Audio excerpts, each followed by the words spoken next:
FreshandFit has become one of the most popular, viral, and controversial podcasts and YouTube channels on the internet. But what you might not know is it almost didn't happen. And it probably wouldn't have happened had I not helped Myron make the $40,000 that he needed to actually start the podcast. And this was happening at a time when he was about to get fired from his job at Homeland Security, while he was investigating one of the biggest human trafficking operations in Miami history. This is a crazy story that's never been told before. Make sure you watch the whole video and find out what happened. Let's go. All right, so I'm here at FreshandFit's studio, the studio for the podcast with my man, Myron. How you doing, man? You know, and I'm just so proud of everything you built, you and your man, because I know where you came from. Yeah. You were just working your regular job. You were looking for another way to make money, and you were able to do that, but be able to build into what you built, right? Yeah. You have, how many subscribers you have now? We have about 719, almost 720,000 subscribers now. That's just on YouTube. Like, Yeah. You're big on other platforms, the whole podcast. Can you talk about like how this was built, man? Let's start from the beginning. Prior to this, I was a special agent of Homeland Security investigation.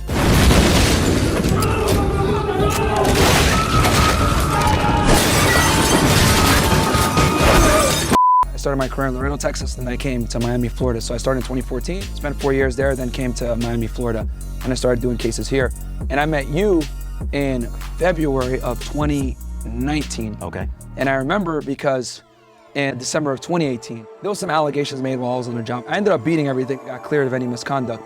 But what it made me realize is that nothing is certain. The only way that you're gonna be able to really have financial security is when you're the one creating it for yourself. I said, you know what? I'm gonna start a side business just in case. I'm really big into fitness. I love working out. I've been studying it for the better part of a decade. So I was like, you know what? Let's do it. But I didn't really know how to do it with internet marketing, everything else like that. You're a federal agent. You're like arresting drug dealers and criminals. Right. Like, you don't know nothing about the internet. So I went to the summit that you had in Miami. The Online Trainer Summit. Yes. And I had been watching your videos from even before, way back when you were in that apartment. Yeah. You had that shitty ass lighting. The down lighting. From the hallway, that was the hallway. Inspired me to get in shape, and then you started getting in shape, and then obviously I met you fast forward to 2019. Yeah. Yeah, and then you joined my program. I was able to do that while simultaneously still being a federal agent. So I started the fitness business. I called it Unplug Fitness, exactly, yeah. And then when I started, I was like, you know what? Maybe I should enter the YouTube market. I got on YouTube, started making fitness content.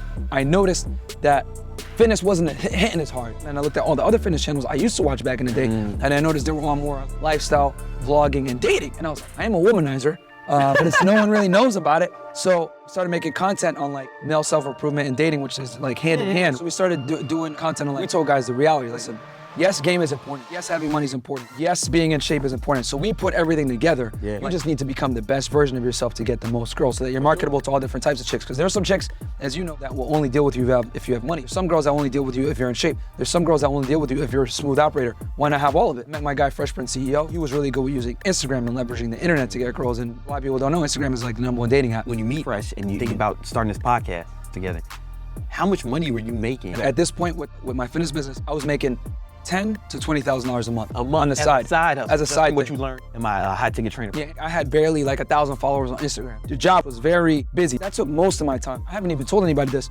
When I was making the most money with you, I also had one of the biggest cases in Miami at the time. It was a human smuggling case that encompassed a bunch of different countries, Canada, Turks and Caicos. So I was doing that case. That was taking up most of my time. And then on the side, I was doing the fitness business, but through the systems you gave us, I was able to save a lot of time training my clients online so that I can maximize the time on the cases, because that was my main priority. Yeah. But I was able to still make a good amount of money on the side with the fitness That's business. amazing. So then, I'm assuming, you put the bad guys in jail.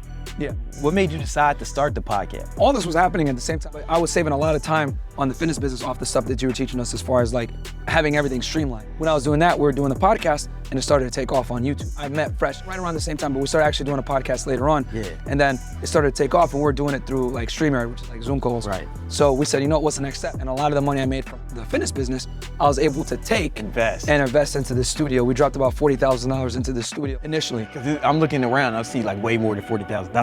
Yeah. But to start up, it was like around 40K, and I put up most of the money in the beginning. You had that money from your online fitness business. Yeah, because I was making about 6 figures from Uncle Sam at the time. And You're then, welcome. Thank you. Thank you. I was making another 6 figures from with Uncle Sam was around 100 to 120,000, and then the fitness business made me about 150, 160K. So I actually made more with that, with less time. You were doing rewarding work. I remember you. Yeah, I enjoyed it. I didn't want to leave. Yeah. I didn't want to leave, man. What happened was the YouTube starts to blow up, but that comes at a consequence. So they bring me in over at the office. Hey, you can't be talking like this on the internet, because I'm very honest, I don't lie. Basically acknowledging biological facts. They're like, listen, man. And I get it, because as an agent, you're supposed to be unbiased, to be able to testify with no issues. So I was like, and they put me in a position to pick one or the other. You got to suspend your YouTube stuff for a while and your fitness business. I would have to suspend both. They didn't want me doing anything concerning social media and outside employment, because when you work for the government, especially when you have a clearance, a lot of them make you do something called outside employment paperwork. So I had got it cleared, but they revoked it, and they said, so you're no longer able to participate in outside employment. I've never talked about this, so this is exclusive on Brandon Cody's channel. I had to pick and choose, what am I gonna do? And I'm not gonna break the law or break a policy and do it on this. Oh, I hope they don't find out. They're gonna find out and you get in trouble. I'm not gonna lie. You gotta have integrity. And exactly. And the same thing y'all talk about on the pod. You just have integrity. Exactly. My integrity is actually why so people mad at me, because I don't lie. So I ended up resigning. I left December 4, 2020 was my last day with the government, and then I went full-fledged on this. And luckily, with my fitness business, I had a good amount of money saved. Come on. And I was able to take the money that I had from the government, because I had my retirement, I used that to buy my first real estate property. So if I had not made the money from the fitness business, I wouldn't have been able to invest in the studio and have a good cushion to be able to deploy that government savings into my first real estate property, which got me cash flow and springboarded the entire process of getting the podcast funded while simultaneously getting an asset. So I would have a little bit of cushion when I left Uncle Sam. And they always say real estate investing, the first house is the hardest to get. So I paid that thing cash. It was like my childhood home. Paid it off, helped my parents get out of debt, took control of it, had tenants in there. And then luckily the podcast was generating money and the fitness business, and I was able to take that springboard and buy other real estate property and continue investing in business. And you just keep investing in this podcast. Yeah, upgrading equipment, cameras, mics, all that other stuff. I wouldn't have gotten into this space of being a content creator without you. Oh, hey, my man. You actually paid me a lot to say that. But if I facilitated it anyway, then it's something I'm proud of, man. And just every time I see y'all, because we became friends when you joined the program. Yeah. And we'd hang out when I'd come to Miami. But for me, it's just pride. It's great just to see like the amount of reach that we've been able to get, man. I wouldn't have been this big or even gotten into this space had I not made it. I'd probably still be an agent. I got 8 properties now. Cool, man. 17 doors, $3.5 million real estate portfolio. I just got this Rolex. Plain Jane though, of course. I'm not like Fresh. I wouldn't be here without you, bro. So thank you so much for that. Hey, my man. All right, so I hope you enjoyed that story about the beginnings, the origins of the Fresh and Fit podcast and YouTube channel. And I hope it inspired, right? If you have some dreams or some aspirations, I hope it inspires you to actually go after your dreams or your goals. You might be right now where Myron was a few years ago when I first met him. And if you want some more inspiration and some more information about how to accomplish that, I was actually on Fresh and Fit not long ago, where we went into depth on, exactly how you can accomplish your goals, whatever they may be. And I think you should check it out. The link is in the description. Make sure you like this video, subscribe if you haven't already, and leave a comment. Tell me what you like most about this video, all right? Peace.